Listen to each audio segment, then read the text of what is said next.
Hello, আসসালামু আলাইকুম। নবম দশম শ্রেণীর ভাই আপুরা, কি অবস্থা সবার? আশা করতেছি আল্লাহর রহমতে তোমরা সবাই ভালো আছো। আমি তোমাদের শাহরিয়ার ভাইয়া, তোমাদের সাথে আছি তোমাদের ফিজিক্স এবং হায়ার ম্যাথ এই দুটো সাবজেক্ট নিয়ে। ওকে, সো গতকাল আমরা গতকাল আহ, আমাদের শেষ লেকচারে চলো ফিজিক্সের আমরা তুল্যরোধ নিয়ে একদম যাবতীয় সব কনসেপ্ট শেষ করেছি। তো আজকে আমরা একদম ইম্পর্ট্যান্ট একটা টপিক নিয়ে কথা বলবো। সেটা হচ্ছে গ্যালভানোমিটার, অ্যামিটার এবং ভোল্টমিটার। এই তিনটা নিয়ে কথা বলবো। ওকে, আজকের লেকচারটা একদমই ছোট হবে, খুব একটা বড় হবে না। ওকে, ওকে। সো আমরা আমাদের অনেকে এটা আমাদের কনফিউশন থাকে যে আমরা আমরা ঠিকঠাক ভাবে বুঝতে পারি না যে গ্যালভানোমিটার, অ্যামিটার এগুলার কাজ মেনলি কি।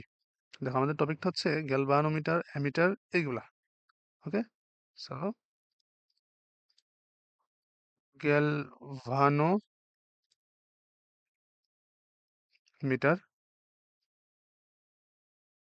অ্যামিটার, আর হচ্ছে আমাদের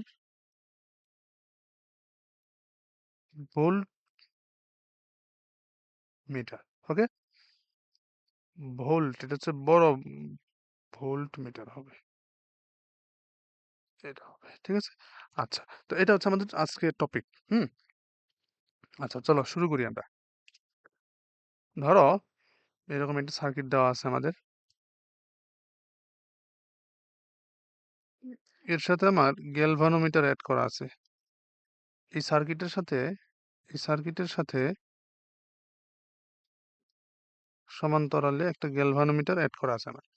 ধরো, হুম, শুধু আর আচ্ছা। তো গ্যালভানোমিটার হচ্ছে, তোমার মনে রাখতে হবে যে গ্যালভানোমিটার হচ্ছে আহ আমরা গ্যালভানোমিটার হচ্ছে রোদের সাথে শ্রেণীতে যুক্ত করতে হয়। কিসে? শ্রেণীতে। ঠিক আছে, গ্যালভানোমিটার যুক্ত হবে হচ্ছে শ্রেণীতে, শ্রেণীতে যুক্ত হবে। মানে এটা কখনো সমান্তরালে যুক্ত হবে না। মানে সমান্তরাল বর্তনীতে যুক্ত হবে, কিন্তু সেটা হচ্ছে শ্রেণীতে হবে, শ্রেণীতে। মানে আমরা ধরো কিভাবে যে আমরা আহ গ্যালভানোমিটারের কাজটা কি? গ্যালভানোমিটারের কাজ হচ্ছে, গ্যালভানোমিটারের কাজটা হচ্ছে মানে কোনো রোদের ভিতর দিয়ে, ধরো এই যে গ্যালভানোমিটার, এটার কাজটা হচ্ছে ধরো কোনো রোদের আমরা যে মানে বিদ্যুতের উপস্থিতি মাপার জন্য ব্যবহৃত হয়, যে বিদ্যুৎ প্রবাহিত হইতেছে কিনা এই রোদের মধ্য দিয়ে। হুম, তার মানে আমরা বলতে পারি যে রোদের মধ্যে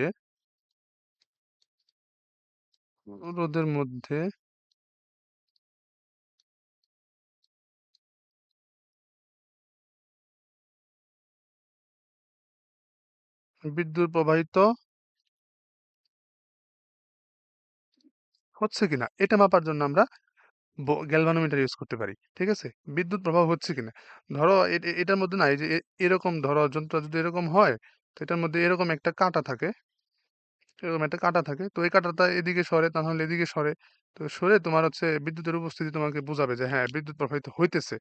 ঠিক আছে, তো মেইনলি হচ্ছে গ্যালভানোমিটার বিদ্যুৎ প্রবাহিত হচ্ছে কিনা, বিদ্যুতের উপস্থিতি বোঝানোর জন্য গ্যালভানোমিটার ব্যবহৃত হয়। ক্লিয়ার? গ্যালভানোমিটার ব্যবহৃত হয়। আর গ্যালভানোমিটার হচ্ছে আমি যে রোদের মধ্যে বিদ্যুৎ প্রবাহিত হচ্ছে কিনা আমি বের করতে চাচ্ছি, বা আমি দেখতে চাচ্ছি যে এই রোদের মধ্য দিয়ে আমাদের বিদ্যুৎ প্রবাহিত হচ্ছে কিনা, তার সাথে শ্রেণীতে যুক্ত করতে হয়, তার সাথে শ্রেণীতে যুক্ত করতে হবে। ঠিক আছে, এখন আসো অ্যামিটারে। এখন আসো অ্যামিটারে। অ্যামিটার দেখো, অ্যামিটার, অ্যামিটারও সেম। ধরো এটা রোদ দেওয়া আছে, এই যে হচ্ছে অ্যামিটার। হুম, এই হচ্ছে অ্যামিটার, এই যে সেম জিনিস। বুঝছো?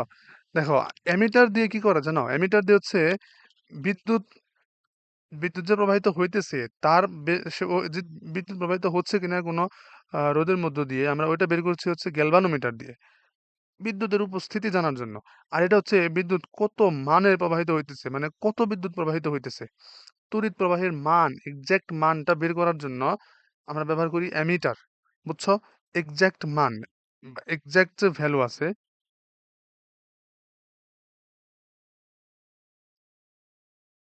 এক্সাক্ট ভ্যালুটা, এক্সাক্ট ভ্যালু হচ্ছে আমার দিবে অ্যামিটার, তড়িৎ প্রবাহের মান দিবে আমার অ্যামিটার।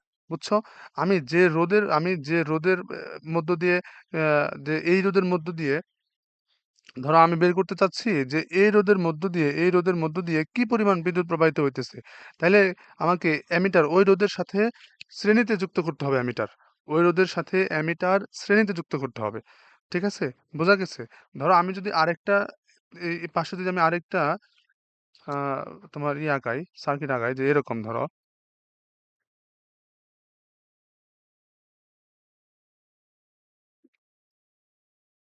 এরকম একটা সার্কিট আঁকাইছি আমি। ঠিক আছে? এটা কিন্তু আবার সমান্তরালে আছে, তাই না? এটা কিন্তু সমান্তরালে আছে এভাবে।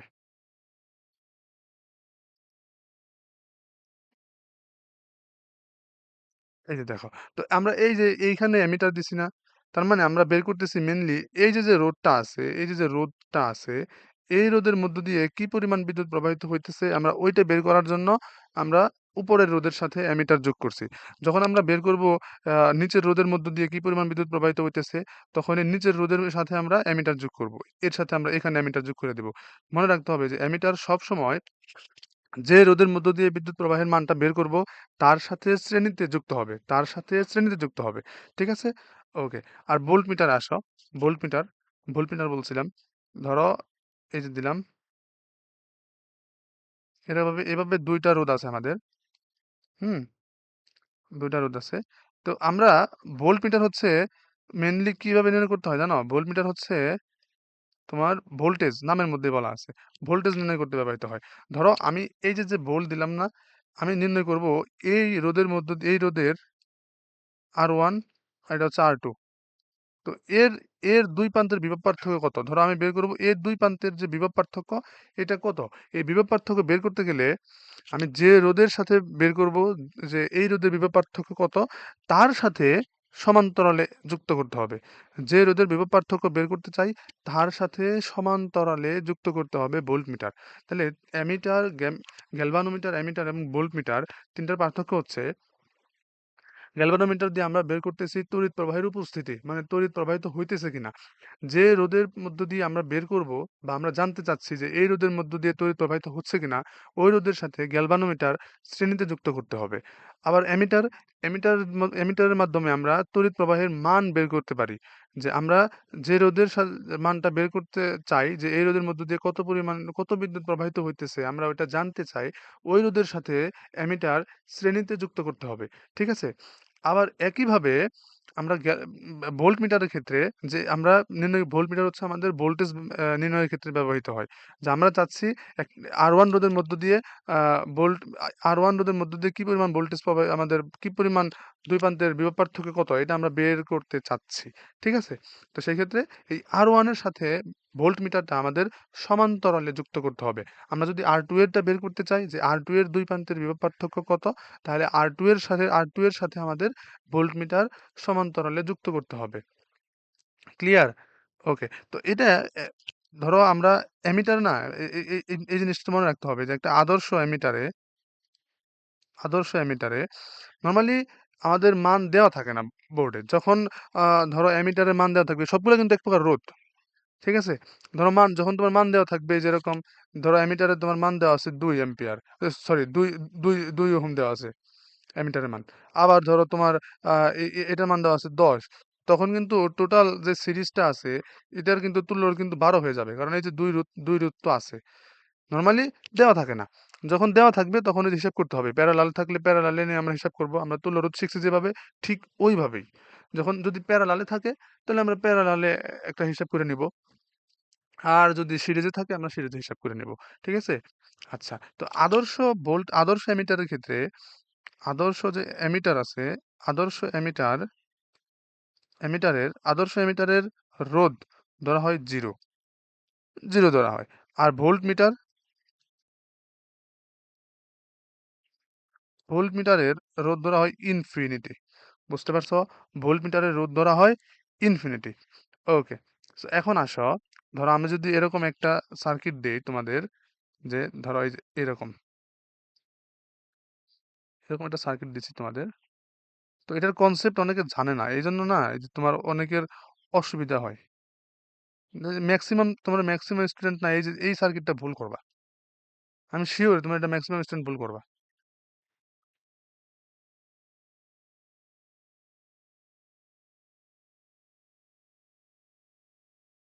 দেখো, ঠিক আছে? তো এটার সাথে আমরা একটা এমিটার এমিটার লাগিয়ে দিব।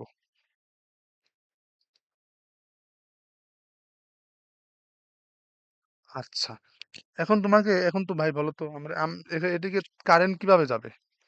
আমরা তো জানি প্লাস থেকে বের হয় মাইনাস, মাইনাস বরাবর আবার ফিরে আসবে, যে প্লাস এই যে মাইনাস।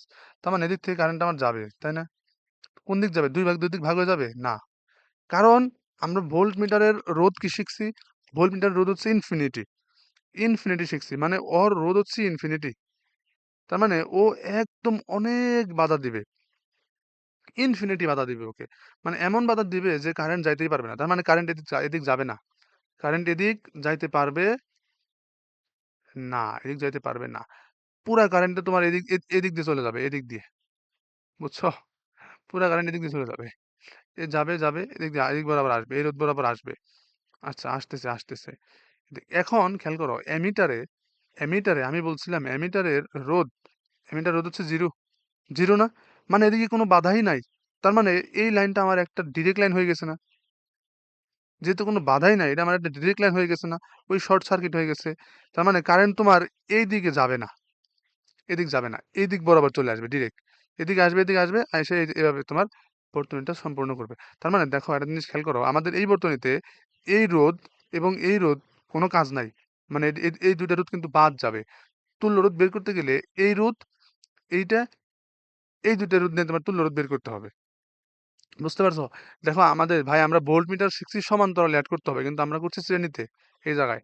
আবার অ্যামিটার দেখো আমরা শিখছি সমান্তরালে করতে হবে, কিন্তু আমরা করছি, সরি, অ্যামিটার শিখছি আমরা শ্রেণীতে করতে হবে, কিন্তু আমরা অ্যাড করছি সমান্তরালে। এই জন্যই এরকম উল্টাপাল্টা দেখা দিচ্ছে যে বিদ্যুৎ একদিক গিয়ে আর একদিক যায় না। এই জন্য ভোল্ট মিটার আর অ্যামিটার, গ্যালভানোমিটার, এগুলা একদম পারফেক্ট ভাবে যেটা যেভাবে আমাদের অ্যাড করতে হবে ওইটা ওইভাবে অ্যাড করতে হবে। এই সার্কিটটা আসলে অনেকেই তোমরা পারবা না, বুঝছো? এজন্য voltmeter, ammeter, sorry, voltmeter, ammeter আর হচ্ছে গ্যালভানোমিটার, এগুলোর কনসেপ্ট ভালো মতো ক্লিয়ার থাকতে হবে। আশা করি যে ভোল্ট মিটার, তারপরে গ্যালভানোমিটার, অ্যামিটার, তিনটার কনসেপ্ট তোমরা মোটামুটি ক্লিয়ার হয়েছ। গ্যামিটার, গ্যালভানোমিটারের সাহায্যে হচ্ছে আমরা, গ্যালভানোমিটারের সাহায্যে আমরা কারেন্টের উপস্থিতি বের করি, যে কারেন্ট প্রবাহিত হচ্ছে কিনা। অ্যামিটারের সাহায্যে আমরা কারেন্টের মান বের করি, কি পরিমাণ কারেন্ট প্রবাহিত হচ্ছে। আর আহ, তোমার ভোল্ট মিটারের সাহায্যে আমরা দুই প্রান্তের বিভব পার্থক্য বের করি, ঠিক আছে? ওকে, অ্যামিটারের রোধ হচ্ছে জিরো, ভোল্ট মিটারের রোধ হচ্ছে ইনফিনিটি। ওকে, সো আশা করি যে তোমরা গ্যালভানোমিটার, অ্যামিটার এবং ভোল্ট মিটার তিনটার কনসেপ্ট মোটামুটি ভালোই ক্লিয়ার হয়েছে। ওকে, সো এই পর্যন্তই আজকে। ভালো থাকো সবাই, সুস্থ থাকো, ভাইয়ের জন্য দোয়া রাখো। আল্লাহ হাফেজ সবাইকে।